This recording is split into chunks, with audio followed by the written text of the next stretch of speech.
good to go or any more steps? No, we're all set. All set. Thank you. I appreciate it. Welcome, everyone. I'm Scott Rogers. Call to order this Appropriations Committee meeting of September 9th, 2024. Or is that right? 5th. Yep, we got a printout on the a misprint on the agenda. That's funny. I know what day it is. It's Thursday, September 5th.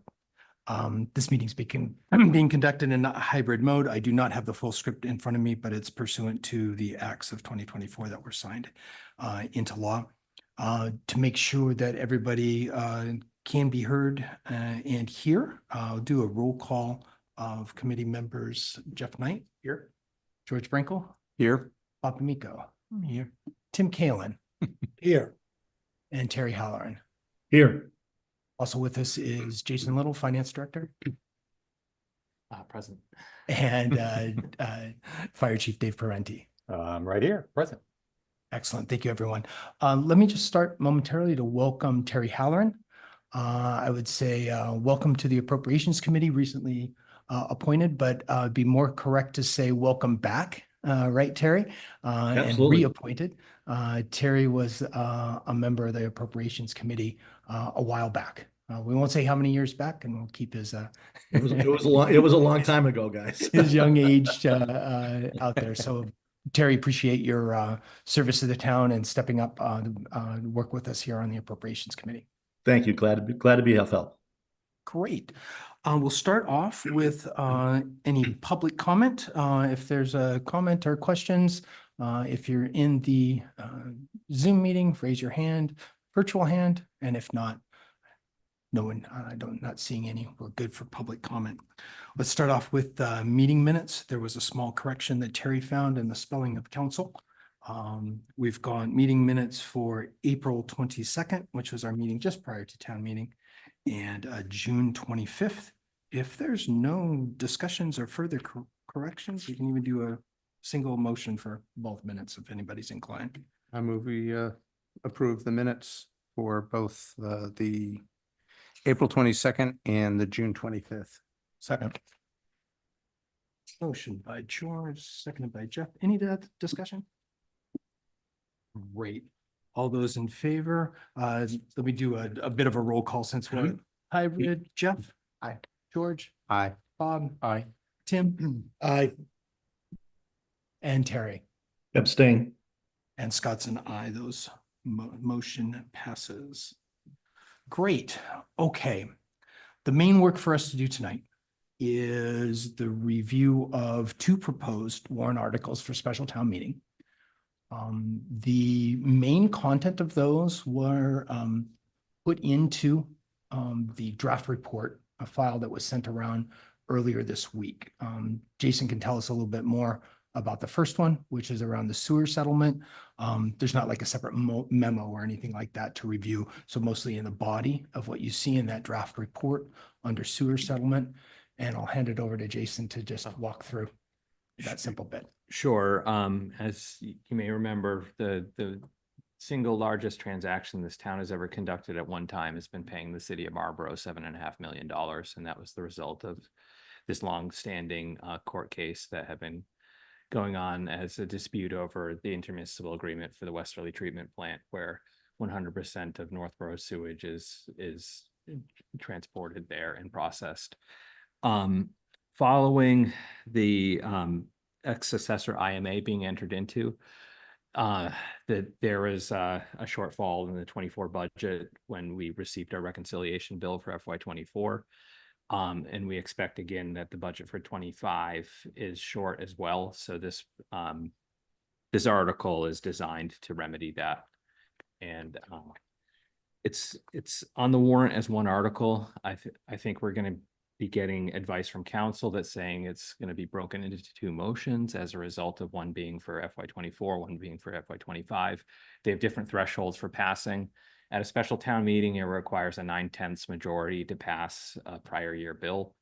And that's what 24 is going to be.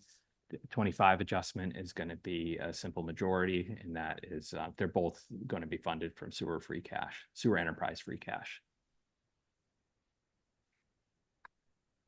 And those, kind of those bullets that Jason just mentioned in the last page of the draft report, there's a table. And, the bullets about the fiscal year 24 and 25, the margins, and that are just kind of notes that help us document that. Yeah, Okay, so we owe 148,336 more than was originally budgeted. So where's that money gonna come from again? Sewer enterprise free cash. And What happens if town meeting, 90% of town meeting does not vote for it? What are we left with? We'd We'd have have to pay it? well, we'd likely be we'd be in violation of our intermunicipal agreement. So it's I- quite a heavy lift to get 90. Well, maybe not. Yeah. a lot of those. It seems non-controversial to me that it would be approved. The money will be in the bank. I'm rushing to close the books so that I can get the free cash certified, so it's available, so that we can Right. vote to transfer it from sewer enterprise free cash. But the town has set their rates with the expectation it's going to have to pay these costs. So the money is basically in the bank. It's should be fairly incontroversial that we do this. We'd be in violation of our intermunicipal agreement.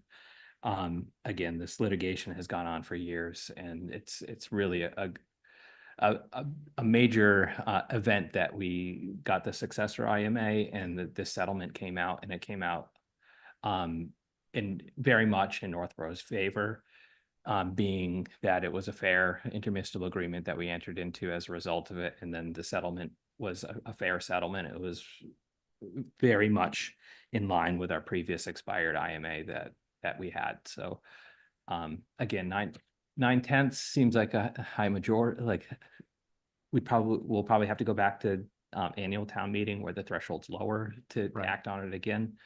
But again, I don't think 9/10. It sounds dramatic, but I don't think it will be as difficult. So you're not losing sleep over it. Okay. No. Tim or Terry, any questions on the sewer settlement? Nope. That's great.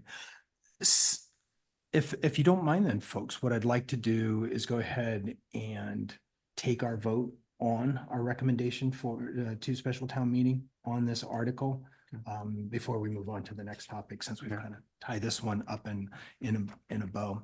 So you see, I've got the placeholders in the draft report to record our vote. This is similar to what we did on the other annual town meeting warrant articles, where we're voting whether or not to recommend approval of the article at town meeting by the body.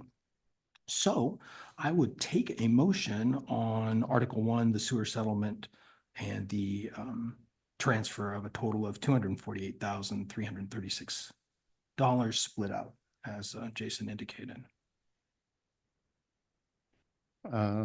I'll so moved. All right, George with the motion, is there a second? Second. And that sounded like Perry. Perry. Yep. Any other discussion?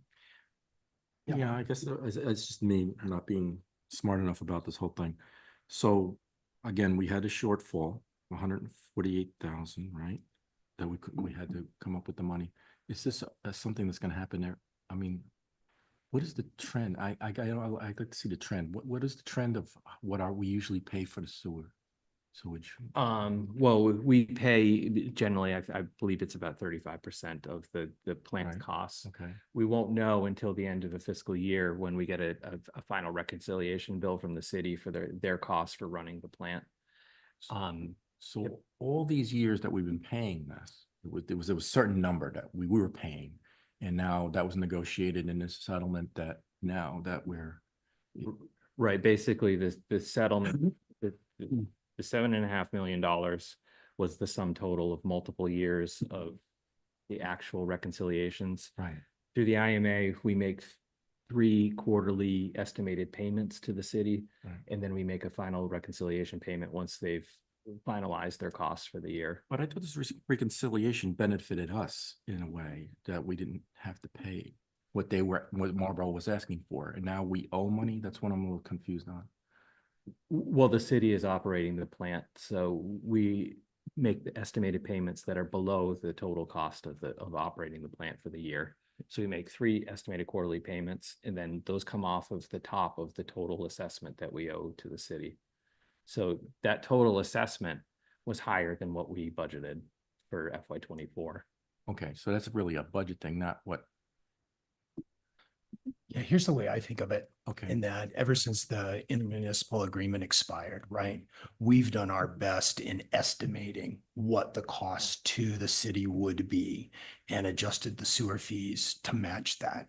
So we've been putting away what is in effect became that final settlement amount all these past years through an estimation process, right? That carried through an estimation of what the fiscal 24 budget was going to be and the fiscal 25 budget was going to be. And all that was put in place before the settlement was finalized. Right. So now that the settlement's finalized, we know that amount. The new IMA has been finalized and we haven't agreed to rate structure in that. When you reconcile those things, we're 100 grand short. I'm sorry, Scott, maybe I 148. can, maybe I can Am I add saying that? one. There's one well? mitigating factor too, was during the expired IMA, we basically have paid $100,000 per quarter in the past as these estimates. Mhm. Our assessment is somewhere in the line of like 1.1 million, 1.3 million in that annually. And the biggest mitigating factor was the construction costs for expanding the plant back in 2010 or something like that. Those never entered it into a successor agreement to the 2010 agreement. So our costs have gone up as a result of our capital contribution to the plant. If that Okay. makes sense. The It capital does a little cost bit. was somewhere around $40 million, 30 to $40 million. So we're paying our share of the capital assessment as part of this successor IMA. Okay, I guess my thought was I was under the illusion that we were paying more than we were supposed to pay to keep the sewage running until this whole thing got settled, and then there was. The disconnect might be that they were billing us at a higher rate Right. than we And we were agreed paying- to. No, we were not. We're continuing to pay the estimated payments that were as a result of our expired IMA, that we continued the practice from the expired IMA. So, basically. so we were collecting from residents, the rates were set to collect for kind of like that worst case scenario. Right, But we were keeping it in our enterprise fund free cash correct. and not paying it over, but instead paying over what we thought was the fair amount. And now we know the amount, everything's reconciled, and this is what. Is that? Correct, Am I yes. understanding it? Okay. Yeah, so Okay. for a number of years, we've had sewer free cash that was certified higher than the general fund's free cash. It was in about $9 million at one point. So we were billing, the ratepayers were paying the assessment, paying their sewer bills based on what we estimated the IMA was going to be. So we just collected this money, and it basically, and was the nature of my comment, that this money has been sitting in the bank. That's what it's intended for. So if you look at it from the standpoint of, we made estimates of what we should owe for almost for 10 years. And if you look at it from the standpoint of over that 10-year period, we were off by $250,000 divided by 10. That means we kind of missed it by roughly $25,000 a year, which is pretty good for an estimate. Yeah, I mean, I think, yes, I mean, I think that's kind of a fair statement, but the $250,000 is really just for 2 years. It's for 24 and 25 that weren't part of the settlement judgment that carried us through FY23. Right. But they were in other words, for 24, for those budgets, you estimated based on your best guess of what Right. the settlement would be. It was it's a settlement of 24 of 1 year, Okay. isolated. All right. So. Okay. And then Bob, the other half of your question was then going forward, right? Yeah. Now that we have an IMA in place, now we have a solid expectation of what the costs are going to be going forward. And that has now And that'll be in put the into the budgets. budgets now. Okay. What's the term of the new IMA? I believe it's 10 years, but I believe there's a renewal clause in it, so that it's not going to be as a fraught situation if the IMA expires without a successor being in place. Okay, thank you. Any other questions? Great. This will be a roll call vote. Jeff? Aye. George? Aye. Bob? Aye. Tim? Aye. Terry? Aye.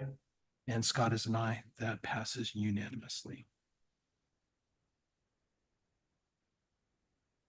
All right, next topic, fire station construction. So this will be nominally Article 2. What we took advantage of is the sharing of the report, an updated report from the Financial Planning Committee. Thank you to Financial Planning Committee for that detailed report. Between the information in that report, what's available in terms of meetings of the Fire Station Building Committee, Financial Planning Committee, and other committees, there's a wealth of information out there, most of which is summarized in the video series that was put on YouTube. So in terms of our draft report a bit, what I did is summarize some of that information, refer to that information, summarize that information. And over the last few days, that's been adjusted as some of the additional cost estimates have come from the building committee and some additions to contextual information from financial planning, and done our best to align the two committee reports so that they're basically saying have the same background information. So we've got common information between the two. I kept our report a little shorter, and I'd like your input on if, when you compare to the Financial Planning Committee report, if there's something you think we should add, if you think there's something we should remove from our report, or it's just right, we can discuss those bits tonight with a hope that after we take our vote, we'll be able to talk about finalizing this report. So I reference the report as a way to give us some information to then discuss the fire station construction project and what would ultimately be our vote on our recommendation to special town meeting on the project. Chief is here if there's questions. We've got a member of the select board and fire station building committee here, as well as a member of financial planning committee here if there's any questions. But I'll canvass the room to see if there's any questions, additional information you all want to get. Well, I have questions, concerns, and Chief, this isn't for you, this is more for Jason. Because I do think, I mean, I understand why this project is as expensive as it is. I understand the way the lot is. I understand all of that. And I think that the design committee has done a very good job in trying to like kind of focus on the big needs. And that's not, my concern was more that we had a financial summit. And at the financial summit, I left kind of alarmed at the projected tax increases over the 5-year period. And so then I have done a lot of digging since, and I just really want to talk about the real impact, because we heard from department heads with their upcoming needs, which are significant. Obviously this is a significant need. The chief has more than convinced me of that. Massachusetts is already one of the highest taxed states in the country for property taxes. And in Massachusetts, the average for fiscal year 2024 is 1.11% of the average value of a home. We're up at 1.43, and we're going to climb up to 1.67. And we've been, up and down. But I guess as a jumping off point, before we do any of this stuff, we're already on the higher end of what value of our homes our tax rate is representing. And so, looking at it, and I also looked historically at what we've had since 1988, just in Northborough. But I mean, the highest statewide is 1.41%, and we're, I think we're going to be skyrocketing well above that. But looking at Northborough's historical data, we've had a couple of years where we've just had massive tax increases, and I'm sure 2004, I'm sure there was something big, some capital project in 2004 or around then, because we had a 17% jump in the tax rate, 1999, 11%. But the one thing I noticed is looking at historically is it doesn't go down again. It becomes a new floor, right? It's always going up. The impact's always going up. And the percent to value fluctuates also just based on value, the assessed value, right? So we've already been told that's going to be going up every year for the next 5 years. Am I right, Jason?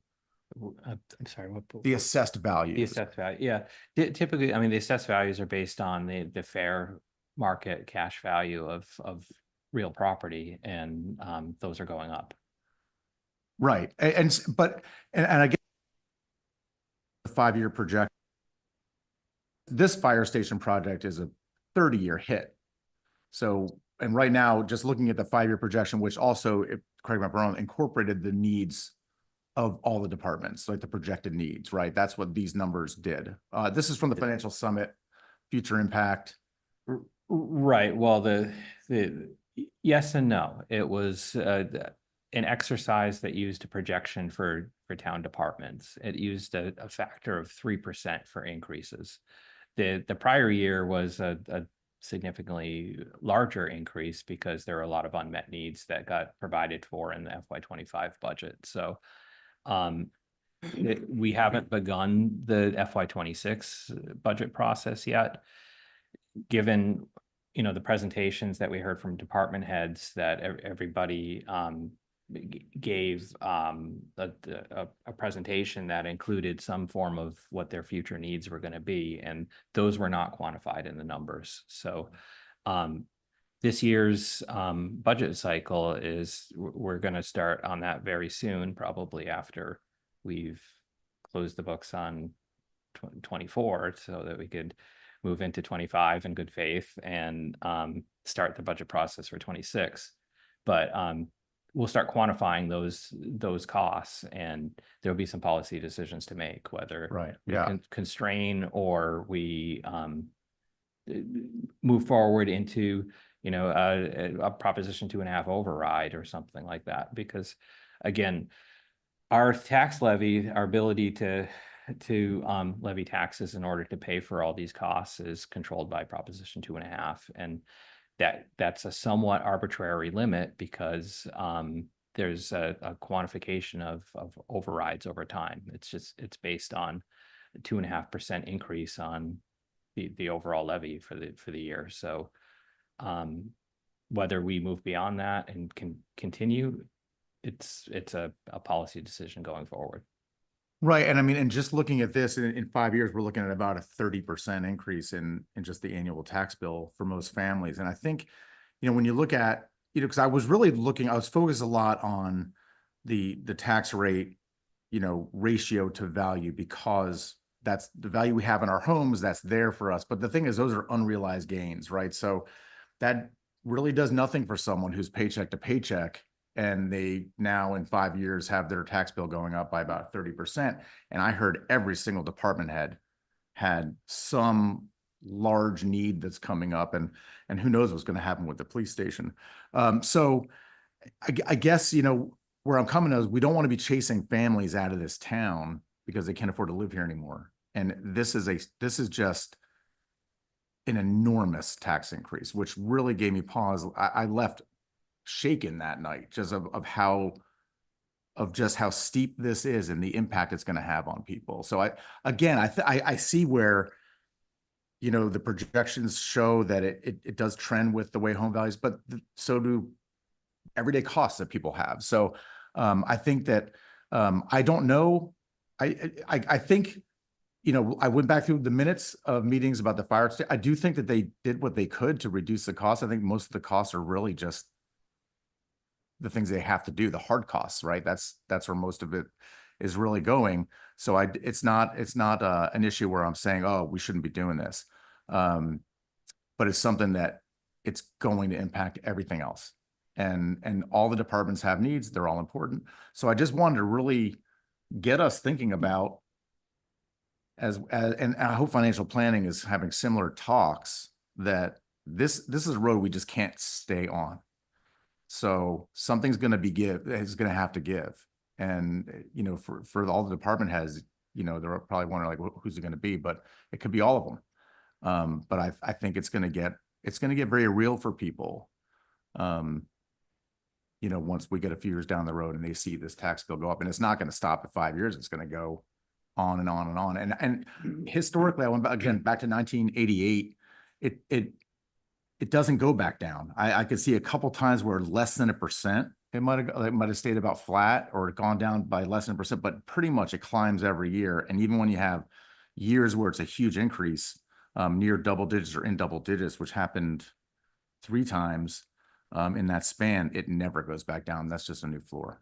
And then, you know, now we're just rolling it, and then we're going to raise it again. So it's just a cautionary advice to the administration, just that this is huge. I know we try to, it sounds good when you read it, and you know, it's not, oh, we can do this, but when you really look at how it's going to hit people in the 5-year mark, the 10-year mark, the 15-year mark, it's severe. And that's before we do anything else. So I just wanted to throw that out there. I agree 100%. I had the same thing. I left the that summit a little bit shaken of what's happening with the demands. And I think we're in a position where we're going to have to set a target for our budget increases, and we're going to have to make some hard decisions of that list of needs, which ones are the ones that raise to the top of the priority and which ones we push off, because I don't think we can afford to do all of it. Tim, you have a question? Yeah, I mean, I understand the concern about the rising cost with everything that's going on. I would have to guess that Northborough is not the only community within the state of Massachusetts that's faced with these same issues, with infrastructure that's in serious need of repair, new fire stations, new school buildings, et cetera. You know, I do think oftentimes when I consider these things, I think the two factors that drive home value and the type of community that we want to have are the investments that we make in education and the investments that we make in safety. Now, Boston.com just came out with their rankings for high schools in the state, and Algonquin was number 20 out of, I think it was 100, maybe 300 schools. Hudson was 89. So the communities that make investments in their schools, it comes through in the valuation of homes, because people will pay extra to live in communities where their children will get excellent educations. Northborough was also voted the safest community in the state of Massachusetts. That is something else that I think people will pay to have that level of safety. I think people understand that those types of things don't come free. You have to make investments in those areas. Now, if those don't align with your values as a homeowner or a family, then you're probably not going to be willing to pay the tax rates that we have in this town, and you'll choose to move to a town that's has maybe a lower ranked school system and isn't as safe as our community, so you can save money on taxes.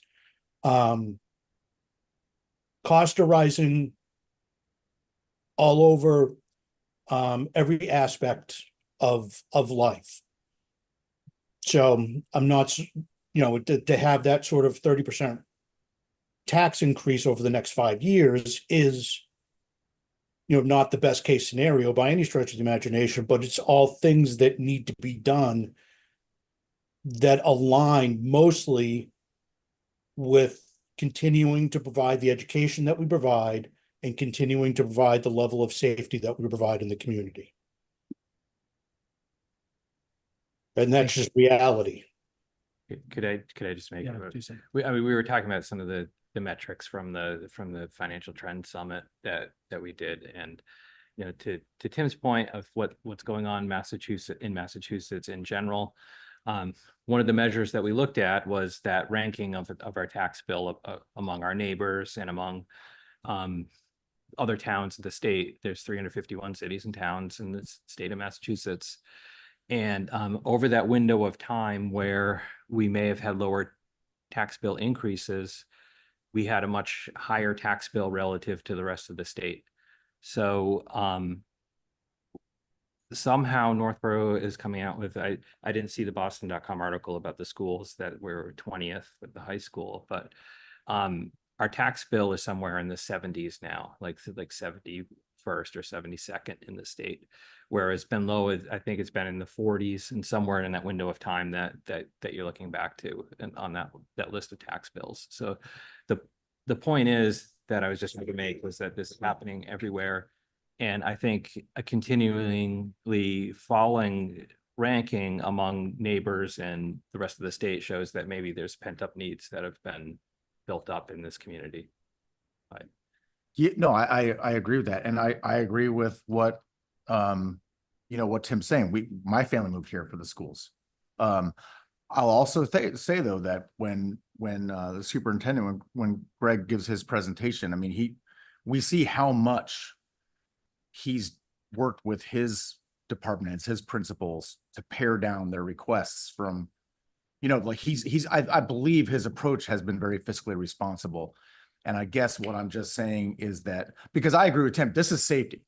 Public safety and education are the two driving factors. And that's why we love it here too. And I also agree that we have to do this. We need this fire station. And I agree 100%. It's just having this, and I think our debt is actually in pretty good shape too. I don't think that we're, our debt burden is not so dramatic, but this is how we're going to fund it. And I agree with Tim. People are probably going to be willing to do this because of how important it is. It's really going to, though, impact what else we can do. And I just think that what George was, I think, alluding to is we might want to come up with some guideposts that we use in budgeting to where by the time you're talking to us, you've already done that. Where similar to what the school's budget did, that you've already kind of made those priorities so they're clear, so we can, make the right recommendations and we can move forward in a healthy way to where we're not chasing people out of here because they literally can't afford to pay it. Because I think that could end up happening.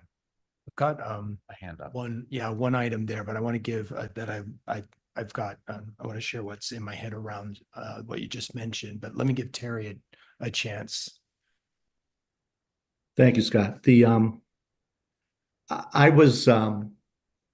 I've been on the committee for 2 weeks, and I did as much homework as I could in the 2 weeks that I could, and looked at the financial summit numbers, and I came away with the same basic conclusion as to there's going to be a cliff as to what people are able and willing to pay for, and they will always pay for public safety. And this is not a question about the fire station per se, but as a message to the administration of the town. When you start talking about 2.5 overrides, whether they be operational or whether they be of a capital nature, you're asking for trouble. You're asking to pit one need against the other. And one of the things that I think as an appropriations committee, we should be counseling folks on is what can we do to avoid those types of scenarios? And sometimes it means that you're going to have to make exceptions as to, no, we're not going to do this anymore because it doesn't fit with that, within the confines of 2.5. Overrides are not good. I'm going to go back to 25 years ago. Do you know why we all have green garbage bags? It was because otherwise we were going to be in 2.5. And then we're going to have the schools wanting this and the town wanting this. And it was a big dollar amount. So we could avoid all of that, all of those issues associated with a 2.5 override. Property taxes in and of itself are a regressive form of taxation. 1/3 of the households in this town of Northborough have household income of under $100,000. And as their property values increase, et cetera, through just the nature of our world, the burden on them becomes much, much greater. 25% of our citizens, it's close to that number, are over 65 years old. They're senior citizens. We have to be conscious of that as well. I think we need to make every effort to make sure that public safety and schools are protected as best we can. But when we go through an operational budget perspective, then there just needs to be some consciousness that not everything is affordable, and judgments and decisions will have to be made from that perspective. I was most concerned at the town meeting when I saw how much our excess levy limit capacity had decreased. In 23, we had 4.4 million, in 22, we had $4.4 million of excess capacity under the levy limit. In the 25 budget, it's down to 2.1. And projected in the numbers that I could find, we're down to 0.8 in excess capacity. Without having excess capacity under the levy limit, it does ultimately impact what your borrowing rates could be, what your bond rating might be. It's one of the biggest things that these bond companies look at in terms of assessing the financial stability of a town. I'm very concerned going forward, and look forward to working with all of you on the 26 budget, but there's some real decisions that are going to have to be made and some guidance that's going to have to be provided. Thanks, Terry. So what's good on this is that we haven't had a chance to talk since the financial summit, right? Right. So we're getting that context and background. And as much as we were, whether it was surprised, shocked, or whether we heard the unmet needs from departments, and that's something that traditionally we hadn't been hearing. So unlike the school department, right, where there's this canvassing from the principals and administration of all their needs, a preliminary budget that might be an 11% increase, 14% increase, something like that, and a process that takes it through to the final 4%, 3%, what it is. I think that's what we were seeing at the financial summit as well. We were hearing qualitatively from department heads what some of the needs were, right? And although it's way too early to have a quantitative look at that, we can model it with a 3%, which is kind of a model that we've used for kind of target increases. But we're seeing how that erodes in the levy capacity. But I think hearing those needs was a positive bit, right? We heard directly from the department heads, like we haven't heard in the past. So as eye-opening as it was, or as much of a oof, we got a lot going on, I view it as a really positive process thing, and a bit of yes, direct from absolutely. them, just what the needs are. Yeah, we're going to have some hard decisions to make, and I think collectively, we'll work on that, and I think that was the outcome of the financial summit, Right. that we saw. We heard more about needs. We talked more about other long-term projects, and that kind of sets the background and the context. So I'd like to kind of we got that, right? Okay, And we yeah. know we know we've got that going forward. So if we bring back and talk, then okay, context of the bigger picture happening, this particular construction project for the fire station. And are there any other detailed questions about that? I guess that's what I'm looking for. Yeah, Bob. Yeah, I like to take the discussions in a different direction. When we go to special town meeting, and what if it doesn't pass? How much more would it cost the town to try to redo this, or has anybody looked into that? Yeah, and I'll quote the chief, and he can nod if I got it right. But it's in the video too. Back next year with a 10% increase, right? Because the construction costs are the need for it doesn't go away. Right. So Right, that and the needs to be construction explained costs to the continue people to pass. that if we turn this down, how much more will it cost us even in the future, and raise the rates even further. Yeah. I mean, at the end of the day, they can't even store the equipment in the firehouse. I mean, at the end of the day, they cannot continue to function in that firehouse. So, yeah, I mean, I think we just have to all accept that. And But it's not a guarantee. They have to vote. And if we fail, Right. and it's If- 2/3, it's not Right. majority. And if we so fail, it's more expensive for something that we really do actually need. that we're gonna need. And maybe if we quantify what that expense is and how much more it costs us, maybe people will be convinced, well, maybe we should do it now instead of later. I don't know. Yeah, and that's exactly the point that was coming through both the Okay. building committee, financial planning, select board. I think everybody realizes that that sort of explanation, Yeah. right, is important. And I think that's why it's explicitly in the Okay. videos that were cut as well. Thank you. And can I just make one Yeah, point just- for anybody watching this? And I know we brought up the concept of the levy capacity and that being a resource for that a town could be judged on.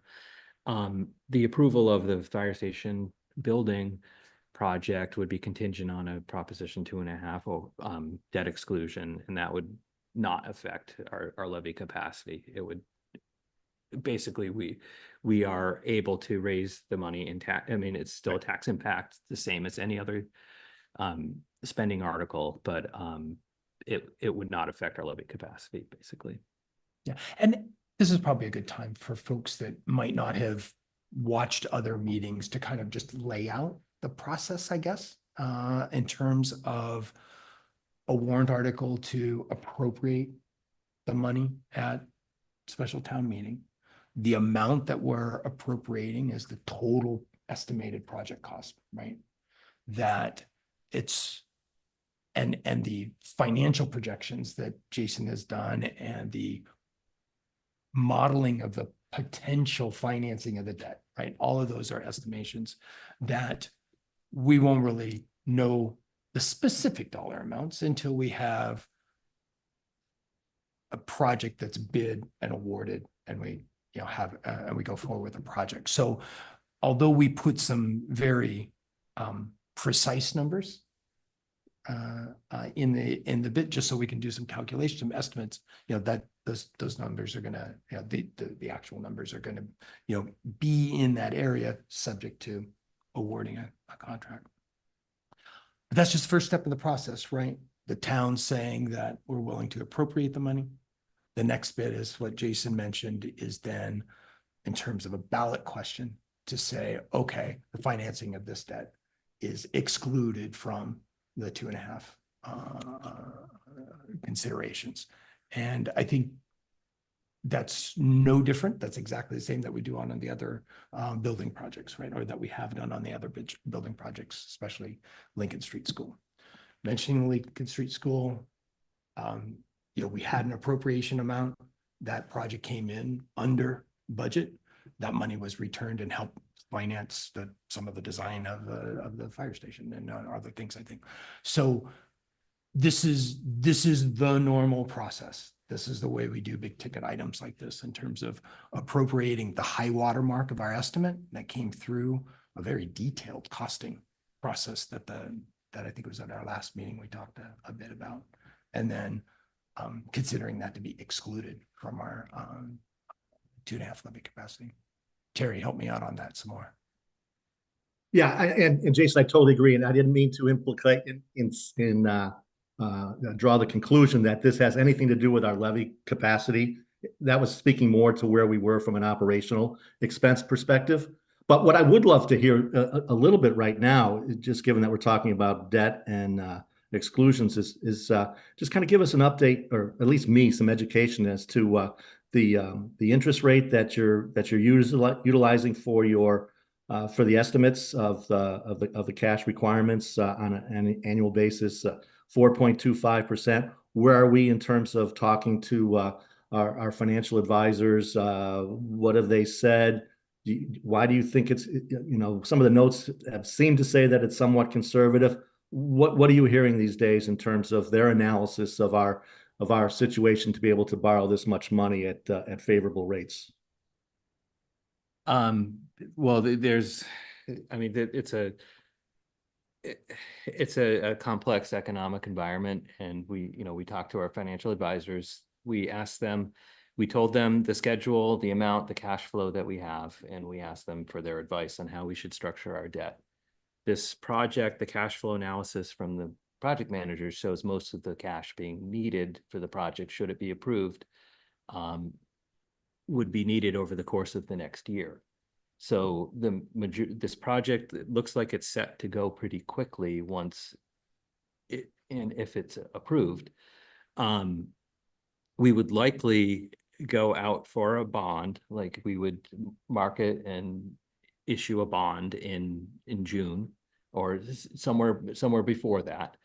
And again, we would talk to them again after the approval to get still, is that a good assumption in terms of timing? I know this is kind of a complex thing, and it goes, I'm not an investment person. I don't understand all of these things, but the belief that there are going to be Fed rate cuts is baked into us thinking that we're going to have lower rates than this 4.25%. Now, those rate cuts may not happen. But the rates are likely going to reflect that there's belief that those rate cuts are coming. So what we're hearing, and I'm kind of rambling, but I don't really have a lot of hard data to give as a result enough. of those Fair enough. conversations. Yep. But we used 4.25%. That's what the financial advisors, we told them our schedule and the amount that we'd be going for. And it's likely probably going to be somewhat less than that. Okay, thank you. But in the interest of transparency and giving taxpayers an informed decision to make, we try to use the most conservative number as possible so that people kind of see the worst case scenario. Fair enough. I appreciate that. I just wanted to get your perspective as to where you were, and I'm just trying to get up to speed a little bit too. So I appreciate it very much.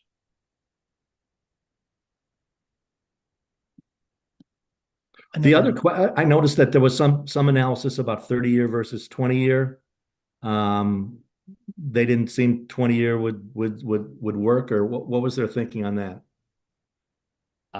Well, there, at the time we asked, the rates they were seeing, they recommended using the same rate for a 20 and 30-year estimate. Okay. Obviously, if we make the policy decision to borrow for 20 years, it's going to be a much higher payment. Right.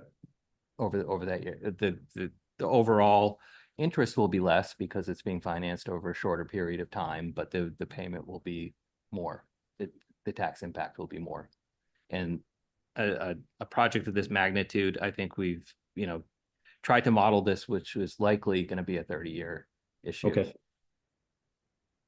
And thank you. And running the numbers, I didn't have these before, but there'd have to be a 3.25% differential between a 20 and a 30-year to make the payments come out equal, so to speak. And that's Which will never happen. Very unlikely. That's not going to happen. Yeah. Okay.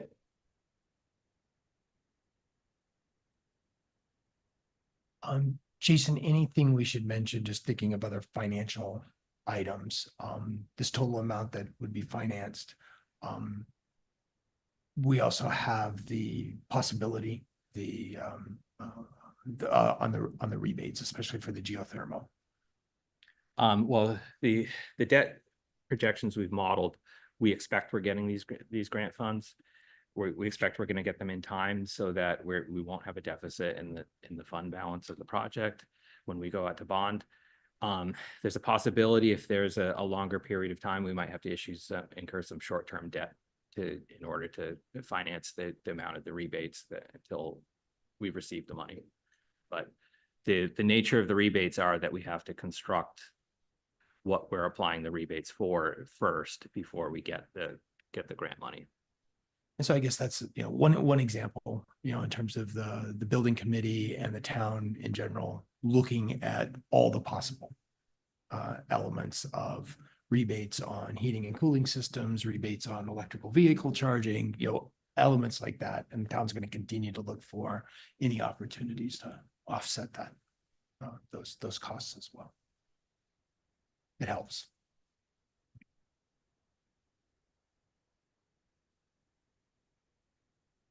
Any other questions? or discussions on that? If not, I'll just kind of point us back to the draft report again. One thing that I tried to do, and you'll see it in that middle bit, that, it came up in a couple folks, both financial planning, I think here as well, that for someone sitting in the audience, right? How would, we do a lot of our projections and our tax impacts based on the average value of a single family home.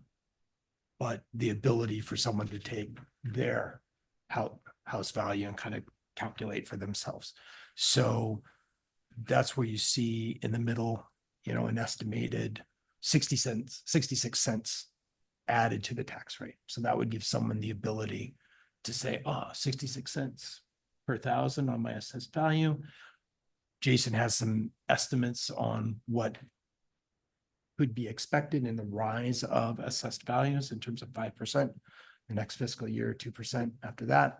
So there's a little calculation there that says, that's where we get to that estimate of the first year tax impact on the average value of $441. That then, because of the way that would be financed, we're paying down the principal, there's less interest every year, that would decrease to, do we still have the final number in there? Yeah, 202 in the final year. So if you take the average between 41, 202, that's the 321. So that's the kind of 300 some number that has been used as a kind of a order of magnitude, or rough number, that as it's gone through more and more detailed cost estimates, it's kind of been, average tax impact, $300 some. It's higher in the earlier years, but drops in the later years. So I did my best to try to explain that in the middle there. And just to be clear, this is 441 additional tax impact that's going to hit in our 2026 budget.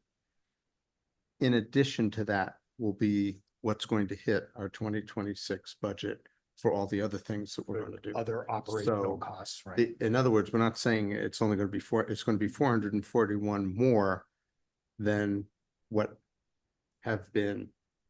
So that it, looking at kind of what the numbers have been doing, this could be close to $1,000 increase in taxes in 2026. I don't know, our historical increases, What was last 300 year? Well, that's some? about right, according to the Jason's projections, is Yeah. $953 So, increase. Well, they were, that's the part that makes you nervous. It makes me nervous. this past year, it was an increase of over $600 for the current rate, but this was an unusual year in terms of things being added to the budget for 25. In the past, we've had much lower tax increases, and that's led to our tax bill falling with respect to our neighbors and so forth. I kind of go around in circles on that point, but they've typically been lower. So to George's point, yes, you are correct. That is just isolated. The cost of this debt service would be Right.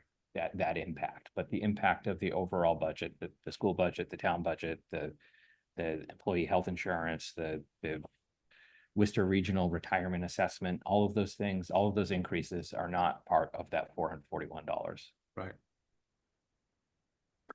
So Terry, we are going to have sorry. to pay very close attention to, we have a lot of needs, but we also have to keep in mind what the impact is going to be.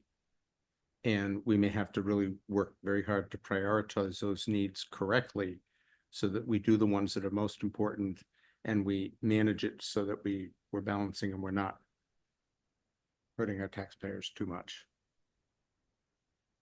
Terry, you've got something. I just wanted to add quickly, I love the table that the Financial Planning Committee used to describe the impact of on the taxes related to this particular project. I thought that was a nice way of illustrating it, close at hand for all spectrums of folks and different levels of incomes that they have. I do think that in the write-up that you've provided, Scott, one of the things that we should add in there is just indicate that this impact is before any other operational expense increases that you should expect. So it's full transparency to the taxpayers and to the residents in total. I think that would be, I think that's just a fair thing to do to make sure that there's full transparency. Okay, thanks.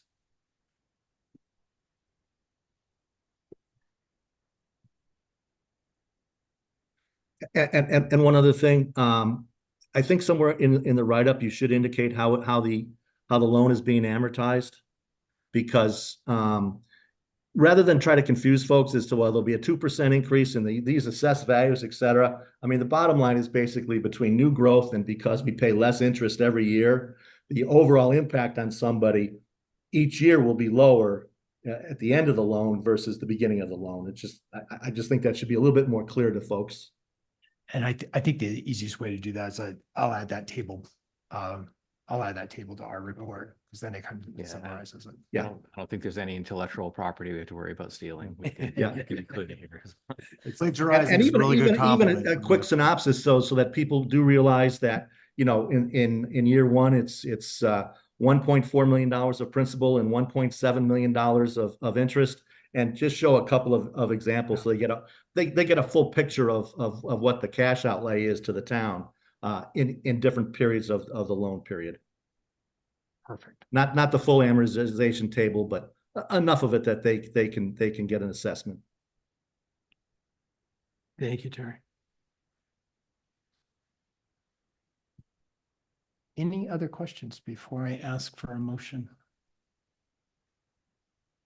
Great. So we have, I'm looking for a motion. I'll move that the Appropriations Committee recommend approval of Article 2, Fire Station Construction, with the cost of $41,364,992 contingent as described in the chart. Second. Moved by Jeff, seconded by George. We'll take that roll call vote. Jeff? Aye. George? Aye. Bob? Aye. Tim? Aye. Terry? Aye. And Scott is an aye. That is a unanimous recommendation. Thank you very much. So the final bit is, as Terry mentioned, some, if folks have some edits to, changes to the draft report, my apologies in the kind of the moving target for you all. There was even some minor things that are in this print that you didn't see in the electronic version that was earlier in the week. There's a couple things we'll continue to clean up. I noticed a couple of typos. I will do those additions in terms of amortization table. Indicate that, this is just the tax impact of the fire station. There might be other, there will be other operational increases that doesn't reflect those. Anybody else have suggestions for improvements on the report? Well, I think we should blame the Commonwealth of Massachusetts and the new building codes for some of this and figure out how to quantify how much they've screwed us with this stuff. But that's just an aside and a matter of some humor. That's all. We've been doing it for a while. Blame prevailing wages, please. Okay.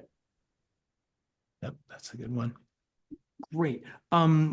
It's kind of a convention we have then that, motion that we to look to, allow- you're to gonna make changes authorize as me, needed. to Yes. make changes. I as move needed. that we authorize Scott to make minor changes to the report as needed.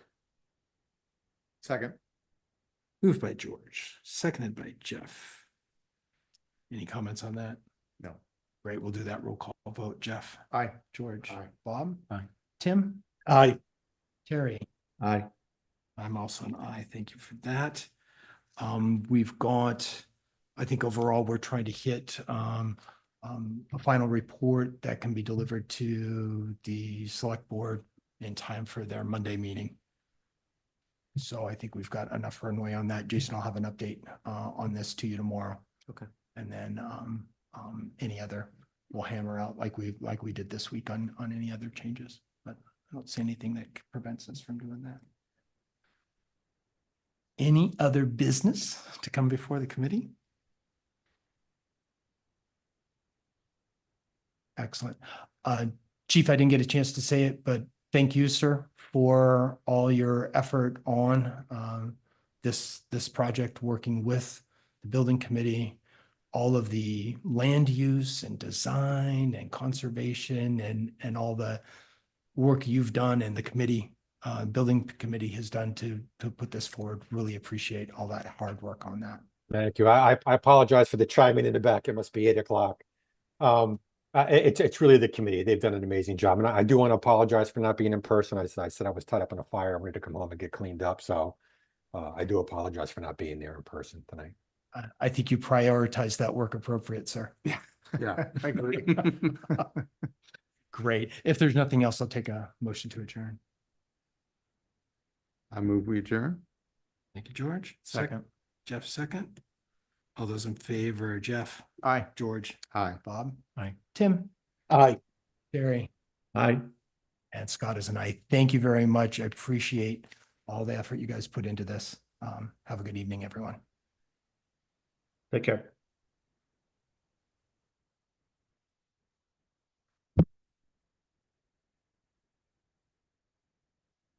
Excellent.